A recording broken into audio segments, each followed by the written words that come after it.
Meet Robert. He's in his office and using his phone. An ad pops up on his phone screen regarding a car dealership. Robert has been looking at buying a new vehicle. They ask a few questions about him. Robert receives email and SMS from them. He went to the car dealer. The salesperson there is already notified on his computer. Robert had already booked his test drive through the AI technology in the ad. He really likes the car and bought the car. Robert is happy. Robert receives over the course of the next 2 months follow-up SMS and emails from the dealership. Welcome to Pinnacle Online Marketing Agency. We create AI chatbots to qualify and automatically book appointments and take finance applications and set automation campaigns for follow-up via SMS, email, and messenger to increase revenue and customer CSI. We will help you with lead generation, sales funnels, and nurturing sequencing. Our team is comprised of ex-dealership managers. We know the industry and what's needed. Book a free marketing audit and consultation.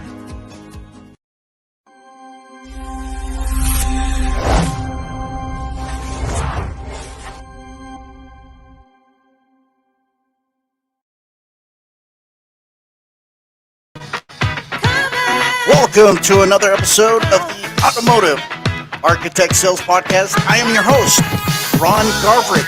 Thank you for being on this morning. I got a real special guest coming on. He's like a brother to me. I met him a few years ago. Actually, I met him when it came on Facebook. I was told by Corey Mosley, man, this is the guy you need to talk to. And we were going to a conference in Tampa Bay, Florida. So I wanted to get to know this guy before I really got involved. And I'm so glad I did, because he's a true inspiration. He's like a mentor to me when I'm too afraid to get a hold of Corey Mosley. And so I talked to him about things that go on. I talked to him about things that are in my life and how I can improve. And I mean, he's such a wonderful person. Now, he has spent more than 19 years in the industry, automotive industry. His unique qualifications include serving an OEM district sales manager, high performance internet director, and GSM. He's led his team of consultants for one of the biggest vendors in the automotive industry. And 3 years ago, he took the leap of faith and got into the entrepreneurship as the founder of Cage Automotive. Now, through Cage Automotive, he continues to impact the employee and customer experiences in the dealership. Cage Automotive not only consults for many dealerships across the country, but recently launched a modern online experience training course, Cage Campus, which has certified both new and veteran sales consultants. Through Cage Campus and Cage Automotive, Durran Cage, along with his team, has had the drive and passion to reach farther and impact greater, to leave everything better than they found it. Away from work, Durran enjoys spending time with his wife, Paige, the fearless leader in the home that makes all things possible, or makes this thing possible. And he has 4 children, Alexander, Preston, James, Addison, and Connor. Now, his hobbies include playing with his kids, basketball, hitting golf balls in the backyard, bowling, and reading books. Man, that sounds like a lot of fun. I don't know how he gets the time in it, but that's perfectly fine. He is one of the great people that I was so excited to get back on. Now, if you've listened to the Automotive Architects podcast through the last 2 years, you've heard him on before, and we had the COVID thing going on, right?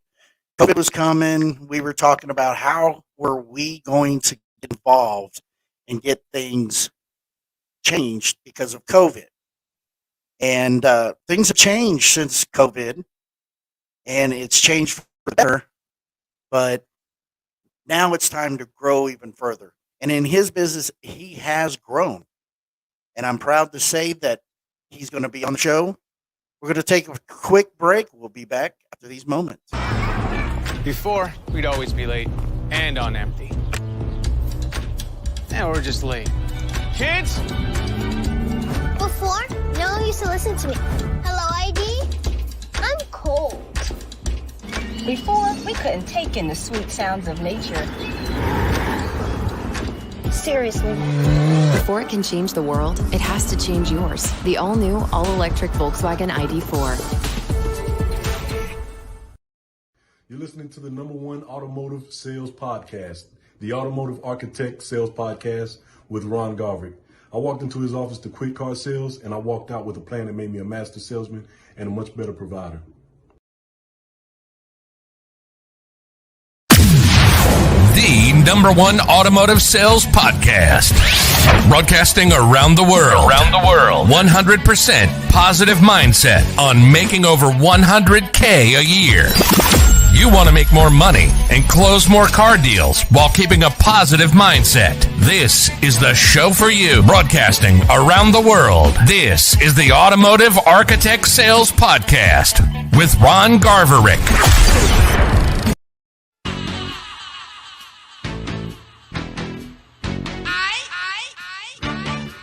Much of a tip as it is just an idea or a strategy, but why not have your entire dealership be a BDC or the majority of it?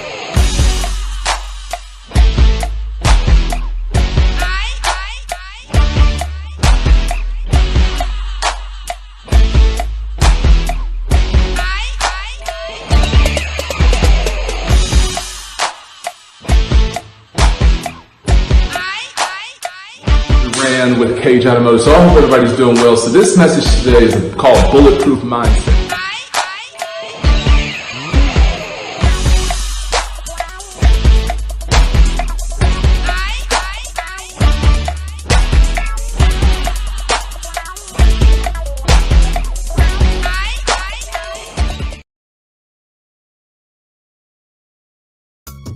Welcome back to the Automotive Architect Sales Podcast, the only guest that has ever had an intro on my show, and by golly, he deserves it. Ladies and gentlemen, I'd like to introduce to you Mr. Durran Cage. There he is. That intro was freaking phenomenal. How's everything going on in your world? Man, it's going great, man. How about things? How are things going in your world, Ron? Man, I couldn't get any better. You know, everything that's going on right now with COVID and people talking about take the vaccination, don't take the vaccination. It's mandatory. It's not mandatory. You know what? It doesn't really affect our business. And our business is to take care of our customers, provide them a service that they need. And that's buying cars. And then people talk about, man, I don't have any inventory. Well, you know, there's a thing called buying cars and putting them on your inventory. You got customers that don't want their vehicles anymore. They want to get out of debt. They're scared of things that are going on. So why don't we buy their cars? Why don't we buy their cars so we can resell their cars? And the thing that you can do with that is, first thing you got to do is you have a database in your computer. It's called a CRM. And they have thousands and thousands of people that you can call and say, hey, you want to get rid of one of your vehicles? Or how many vehicles do you have? Oh, you have too many? How about you just bring one on over and let us take a look at it and let us go ahead and buy it and take it off your hands. But that's what this man here, he specializes in BDC. He's smart. I've seen BDC trainers out there. I've seen what they can do. But when you spend time with this guy, it's not about the money. It's about serving others. And that is this man, Durran Cage. I appreciate you being on the show. I know you got things to do later on tomorrow or early in the morning. So we're gonna cut to the chase and we're gonna get down to business. But you are the only man that I ever gave an intro to. So congratulations. Much love back to you, man. That was so when I do get a podcast or if I'm, somehow the Cage Automotive Group has one, definitely I will owe you the favor of like getting a fire intro because that was good, man. So I'm so thankful to be on. It's been way overdue, and you've been great, man. You've been not just a good business friend, because we all have those, right? You Oh got yeah. those people that are kind of like your business friends, but definitely on a personal level, you're just a great dude because there's those people that they're good on camera or they're good on social media or whatever, but it's outside of social media when you find who people really are, man. You're a great dude since we met way back in Tampa, and then since then, so it's been cool, man. I'm excited. So you have this new company called Cage Campus, and for the viewers that are watching, look at that beautiful shirt right there, big CAE in big old letters in campus. I mean, who who wouldn't recognize the man walking wearing that T-shirt at the airport and not knowing that he is there for business, right? I mean, Yes, sir. so so what brought you into deciding, hey, I want to do an online training course and develop Cage Campus? What brought you to that? So it's interesting story. So it goes back to, I want to say it's in 2019. There was Glenn Lundy did a Grow Your Business for God's Sakes conference. Might have been in a 2018 or 2019. It's one of the. I'm pretty sure it's 2019 because it was right before COVID hit. And I want to say it was either August or September. And Sharon Lecter got on stage, and she said something that was pretty powerful. She said, "Ask yourself two questions if you're an entrepreneur, business owner, whatever." She said, "The first question is, are you easy to do business with?" I got to thinking about that. I was like, I think so, but is it really easy for anybody in the world to do business with me if they just wanted to connect? Because actually, it was kind of difficult the way my model was then. And then the second question was, can you scale your business? And I was like, man, I can't scale me. And so I met after that, I was talking with Shaka Dyson. He was there. I pulled him to the side and I said, man, I'm thinking about doing, yeah, I heard what she said, and I think I should do a training course. And I think by after 2020 or 2021, maybe, I could come up with something, like that. And he's like, bro, why wouldn't you not do it now? Like, what, do it right now. You know how Shaka is. He's got Oh, a passion. He's like, do it now. He didn't punch, but and so I was like, okay. Well, so then when I got back from the conference, I started just writing and writing and just coming up with different things that just are really impactful. And then Corey, my mentor, he was like, yeah, let's go ahead and do this because he already has a great course. He uses Lightspeed, I want to say, at the time or whatever. And so he's like, come on out. So I went out there. We worked on some things together, and I sucked. It was absolutely horrendous. Like I didn't do as good as I thought I was going to do. I think it was like the whole green screen thing. I just didn't prep good enough, and so I came back a little defeated. Well, I still kept working on that content and recording videos at home, kind of like where I am now. And then I started doing like some I research, and am I took a now. yeah. So I took a real estate course, and there was a guy that did this course, and I loved how it was, dude. Like I watched it from beginning to end. It was like a journey of like how to buy houses, how to invest, and all. And I loved how it was. It wasn't green screen. It was just like him going in the houses and showing you how he's doing it. And I ended up connecting with the person that produced that course. And he came out from DC. His name is Jose. He's a great dude, man. And when I was talking to him about where we should do it, I was like, so do I need to get a studio, green screen? He's like, no, man, I need you to find a dealership. I want you to be as natural as you can possibly be. And I want you to go in. And I was like, okay. So I reached out to one of the good friends, and he's a client now. I said, man, would you do me a favor? Would you allow me to record for 2 days on the weekend at your dealership? He's like, yeah, man. So I came in there on a Saturday, and I freaking went in at the dealership, and it was live. There was customers in the back, salespeople watching me, and I went for 8 hours straight on Saturday, and then came back on Sunday when the dealership was closed and shot again for another 8 hours. And it was nuts, man. It was just flowing. And I did this in the middle of COVID, which is crazy. So it was during the middle of COVID. But what's interesting is a lot of things that I teach, and the same thing for you, Ron, I guarantee it. A lot of things that we teach were just as important pre-COVID as they were during COVID. Like if Absolutely. you had mastered a lot of the things that you and I, and I'm sure many other consultants and trainers talk about what you said at the beginning, mastering the CRM, being brilliant on video, taking care of your social media, having good habits.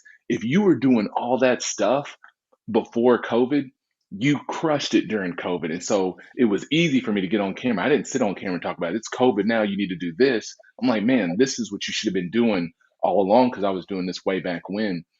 So once that pumped out, once we finished it and I sent it and I started, chopping up some of the content, giving people teasers, and then I released it to my clients, and it was like, boom, they loved it because it was something that they hadn't seen, because most trainers and consultants that do these courses, it's normally like they're just standing there, they're just teaching, and they're just bullet point, bullet point, bullet point, here's what you do. And versus I taught it as if you were actually in a classroom with me and just going in it and moving into different environments and really getting granular with how to do things, what to say, how to record the videos, where you should do it at, different ideas.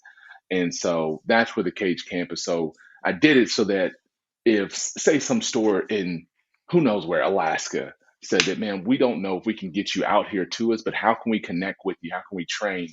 And so now I at least have something that can just, I can send to a store, and then I can add additional content to it for the organization. So if they want to personalize it a little bit more, I can add to it. So that's where the whole Cage Campus came for. It's just more of the people that want the training. They want something that's just modern, that's not something from 10, 15, 20 years ago, but the stuff that you and I teach, Ron, that's so relevant to today, but it's also relevant to 2 years from now, 3 years from now, because like you said, with the inventory crisis, it's the same thing as COVID. If you were 5 years ago, if you were already prospecting to buy cars, working your service lanes, doing those things, working all the different mediums you have to acquire inventory, when this happened, the chip shortage, it would have been no big deal because you had all the great habits. So it's really cool because it's like there's so much friction in the industry right now.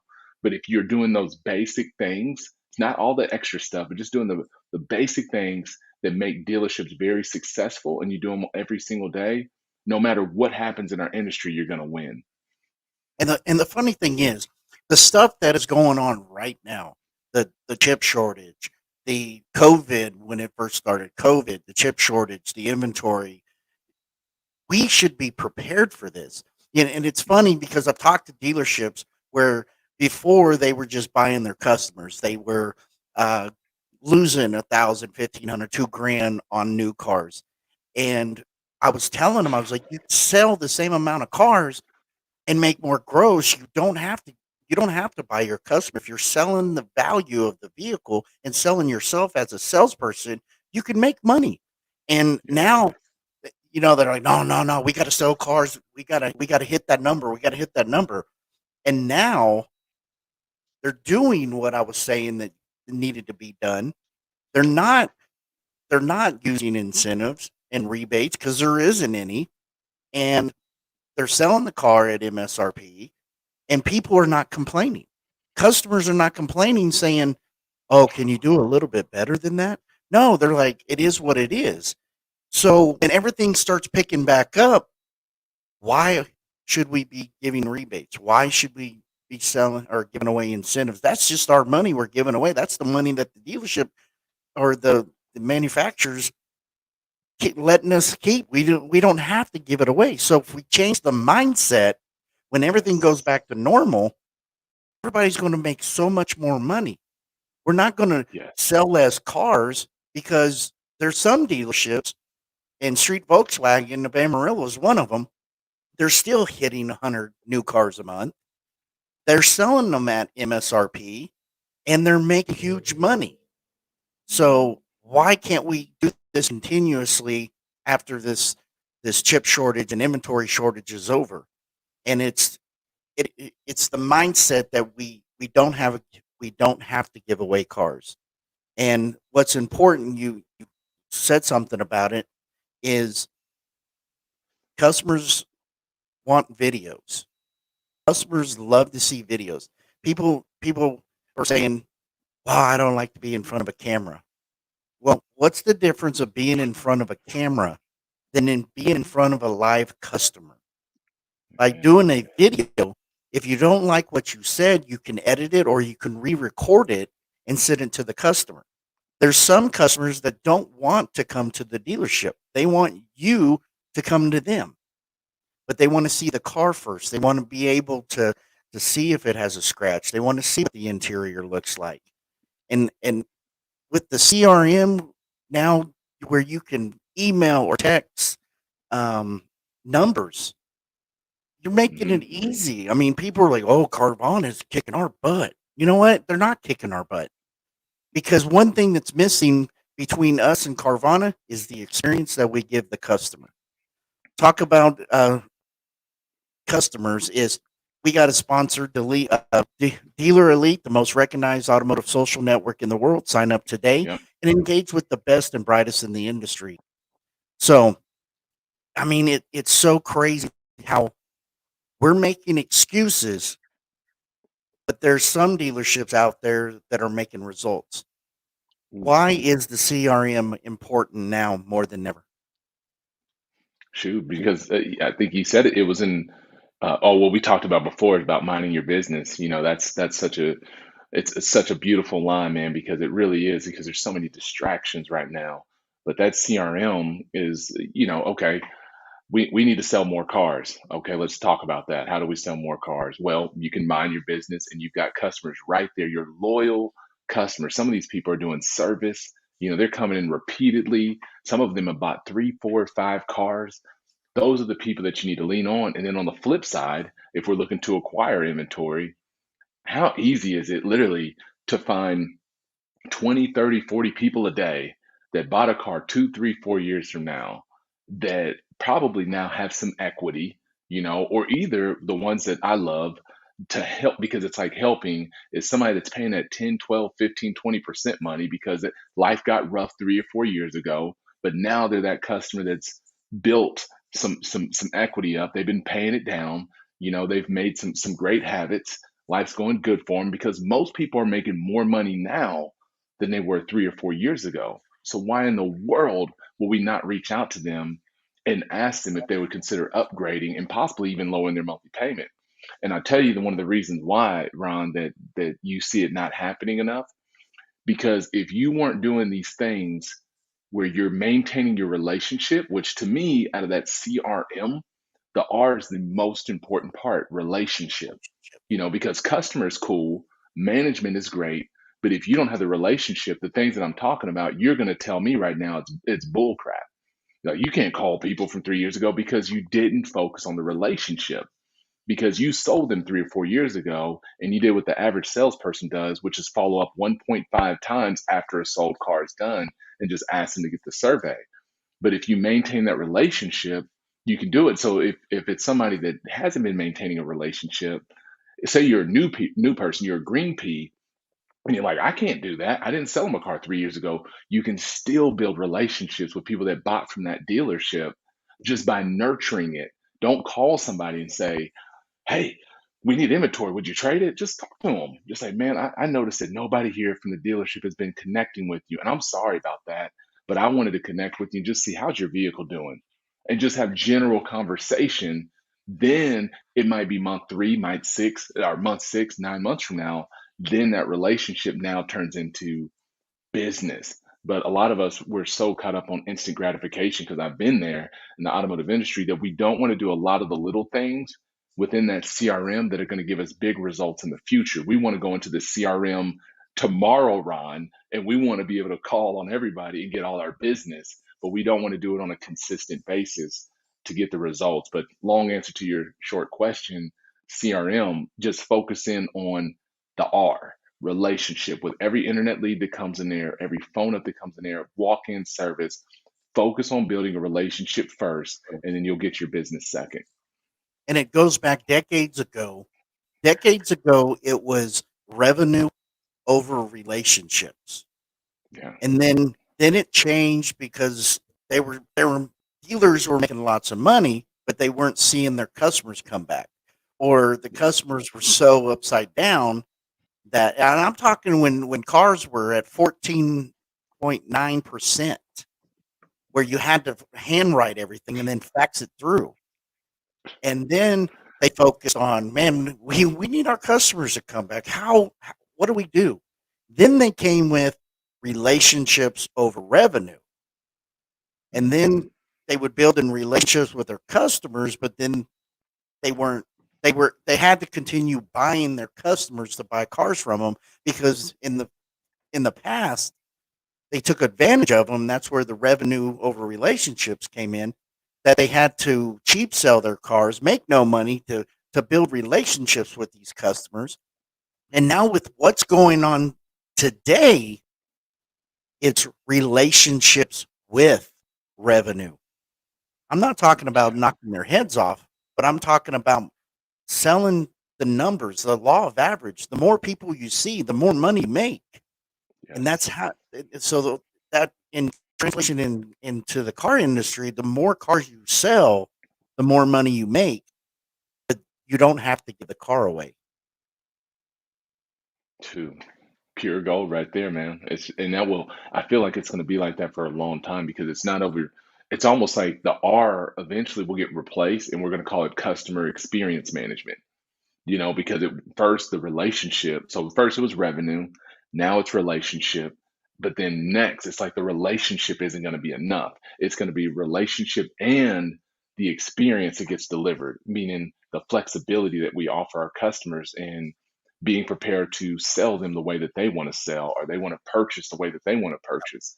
But I mean, it's golden what you're saying. It's just like we have to evolve with our customers, utilizing that CRM. But I think that's a great point that you bring up. And it goes back to it's not what you say or what you did, but it's how you made them feel. And that's where the Yes. experience comes in. That's one thing Vroom and Carvana does not have on us in the industry is the experience. Because once you make a customer feel good, they will remember that. They'll tell people.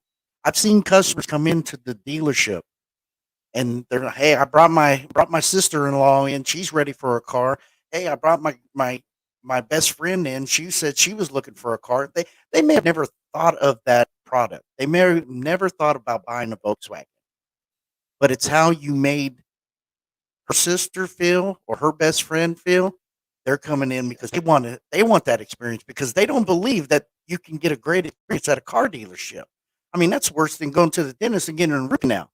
It's painful when you walk in, but then when you see everybody and they say hi to you and everybody goes, "Hey, would you like a coffee, a water, or a Dr. Pepper?"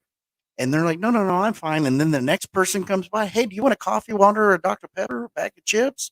You want us to change the channel for you so you feel more comfortable?" And they're like, "This is a car dealership?" Right. Experience, man. Yeah. And take it a step further, as we're talking about sales reps leaning in on that experience and that relationship. But the part from what I'm seeing in the industry, and I'm sure Ron, you've seen this as well, is that it's just as important that when we're talking about the relationship and the experience and what we want to deliver, that it starts with the leadership at the dealership.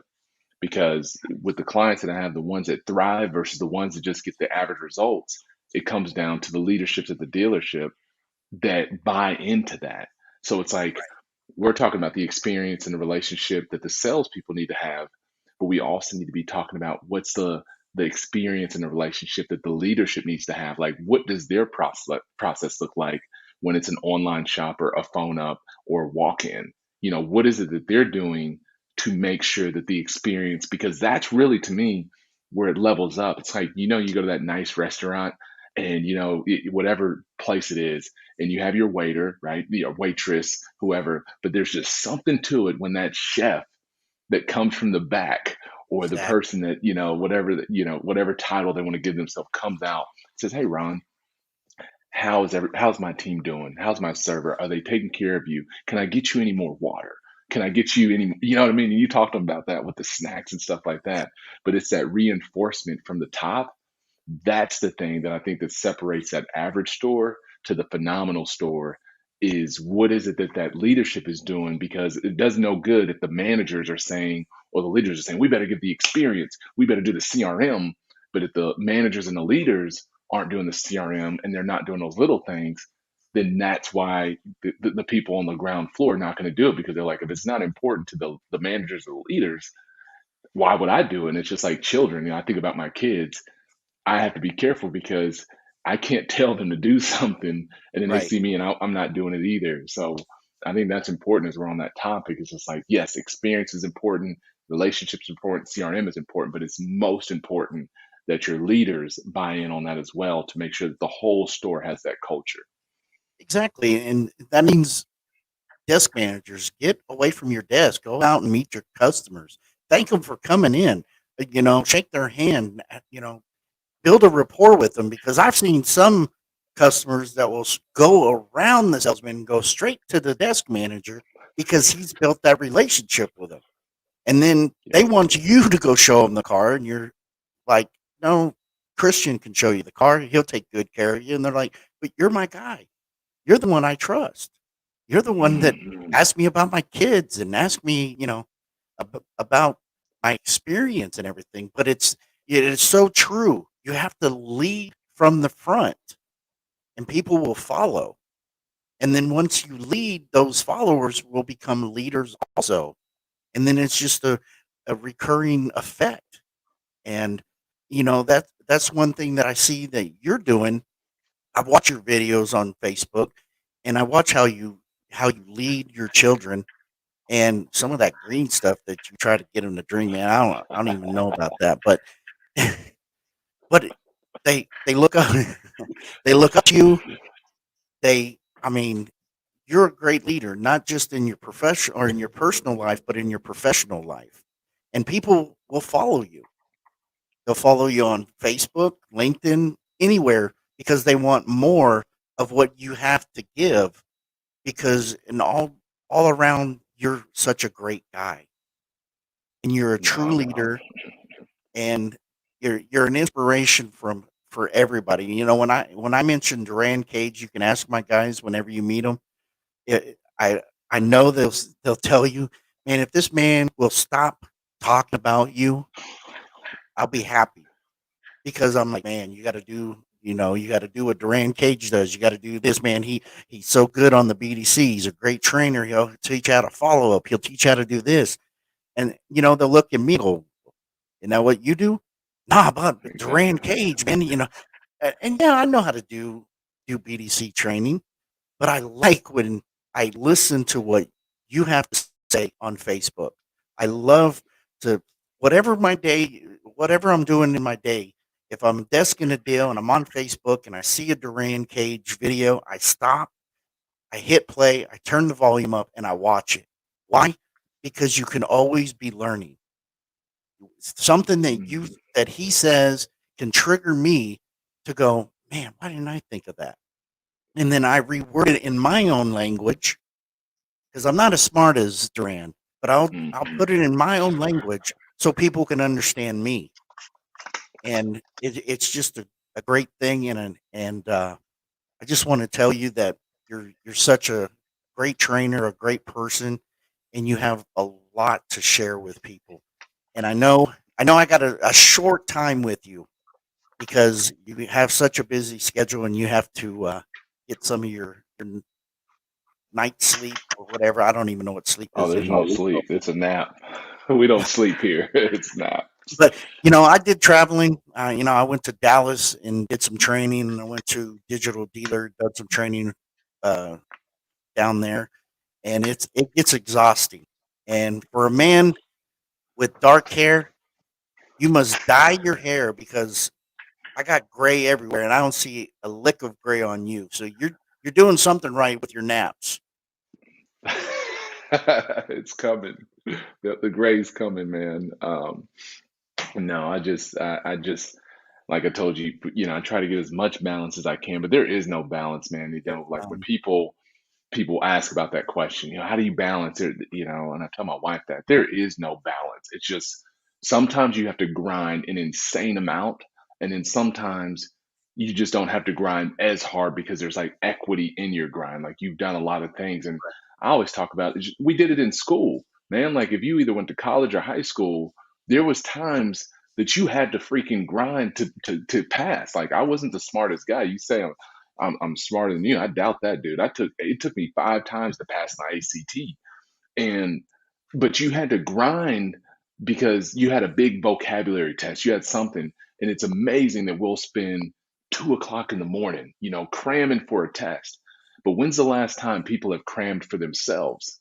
Like when's the last time somebody crammed hard to get things done that need to get done, like whether they need to write that book, whether they need to start that podcast, whether they need to get better at selling Volkswagen, they need to get better at their product. A lot of us won't take that time to stay up till 1, 2 o'clock in the morning, or if they're not a late night person, they don't want to get up at 3 or 4 a.m. to own their craft.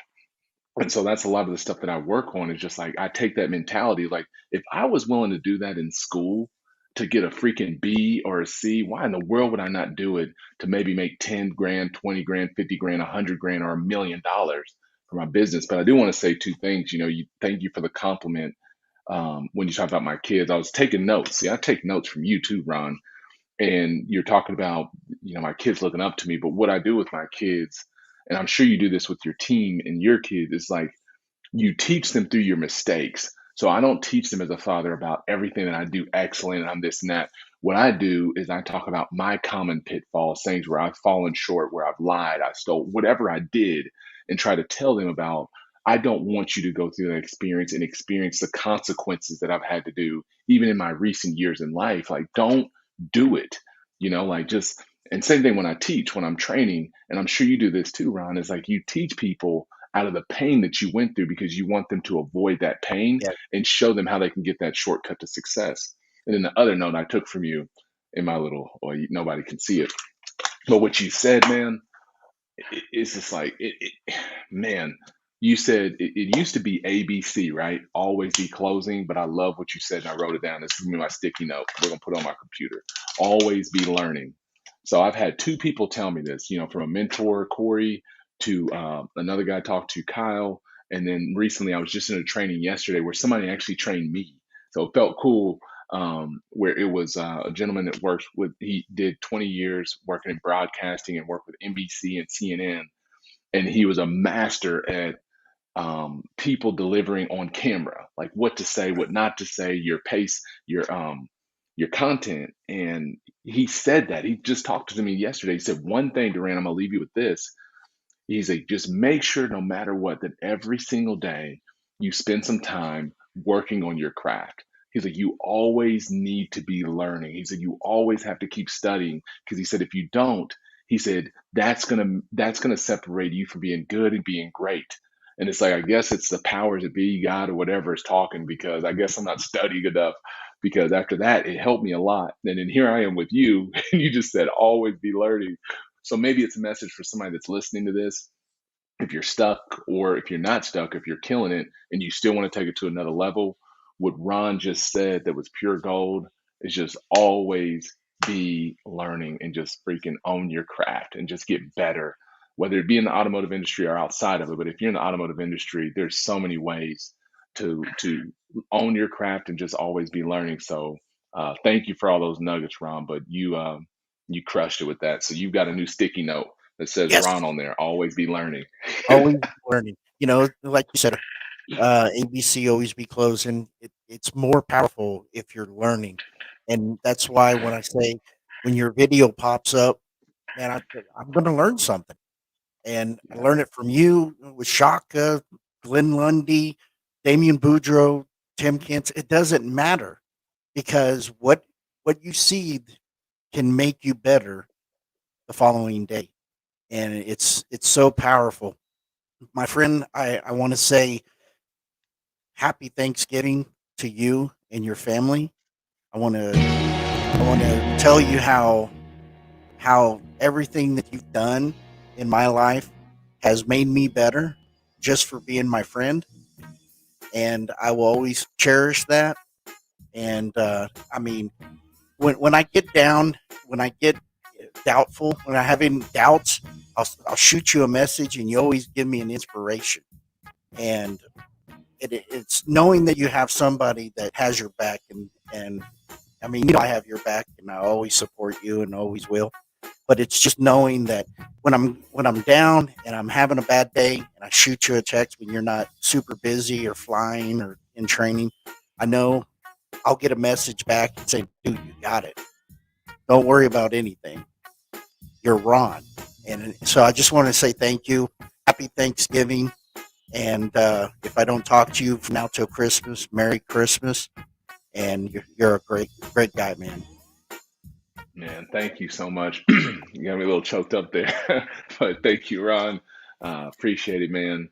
And let's just make sure we don't go this long again without with us getting together. So hopefully, if we don't do something by the end of 2021, let's definitely get something on the books at the beginning of 2022 because we're gonna have some fun stuff to talk about. So let's just keep it going, keep pouring into each other, loving one another because I send you the same messages that I know. The day that I'm sending a message to you like that, you're bouncing right back, and that's what it's about, man. Just connecting with each other, man. That's what it's all about. And before we end, to tell the folks that are listening, this comes from the man that sang "Happy Birthday" on my birthday, and I had to do it back to him later on because I was like, man, I got to up him on this one, and so I don't know what room you were in, but I was in the men's bathroom doing mine because the acapella sounded good with the voice hitting the walls. So, well, you just got me in trouble for anybody that watched this that I didn't send them a singing video on their birthday, but that shows how special you are, Ron. So you're great people, and I'm excited for your future. It's so bright, man, and we need more people like you. I think I shouldn't say we need more people like you. More people need you to impact their lives, if that makes sense, so because there's only one Ron, there's not another. So keep doing you, and I'm excited for your future and what's going to happen next. I appreciate it, my friend. You have listened to the Automotive Architect Sales Podcast, sponsored by Dealer Elite, the most recognized automotive social network in the world. Sign up today and engage with the biggest and brightest in this industry. And ZipDeal. ZipDeal is a new sponsor. Improve profitability through an enhanced customer experience.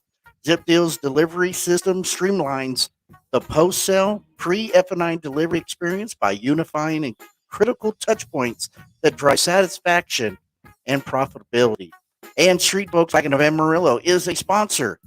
Go by and check out the new ID4. Go to www.streetbw.com. Durran, once again, thank you, my friend. You've been awesome. I really appreciate you, and I'll talk to you soon. Before, we'd always be late and on empty. Now we're just late. Kids? Before, no one used to listen to me. Hello, ID? I'm cold. Before, we couldn't take in the sweet sounds of nature. Seriously. Before it can change the world, it has to change yours. The all-new, all-electric Volkswagen ID4. Hey guys, you're listening to the #1 automotive sales podcast out there, the Automotive Architect with Ron Garverick. So tune in and enjoy the show. Later, guys.